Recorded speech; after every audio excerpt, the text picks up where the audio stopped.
దాంట్లో పోయి తీయ దాంట్లో తీవా గ్లాస్లో. పర్లేదమ్మా. పాలంటే ఇవి ఒరిజినల్ పాలు, అంతేగాని ప్యాకెట్ పాలు కాదు. ఇలాంటి పాలు తాగితే మనిషికి ఆరోగ్యం, బలం.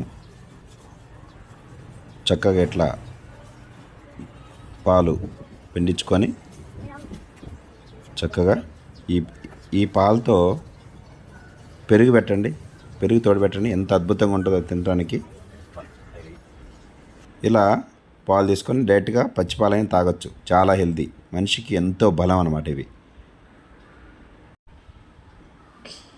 పాలంటే ప్యాకెట్ పాలు కాదు, పాలంటే ఇట్లా స్వచ్ఛమైన పాలు. ఇవి పాలు పచ్చి పాలు తాగిన బలమే, కాగబెట్టుకుని తాగిన బలమే. దీంతో చేసిన పెరుగు అద్భుతంగా ఉంటుంది. ఈ పెరుగు మీద వచ్చే మేగడ తీసుకొని నెయ్యి చేస్తే ఇంకా అద్భుతంగా ఉంటుంది. నెయ్యి ఫ్యాట్ కాదు, బలం.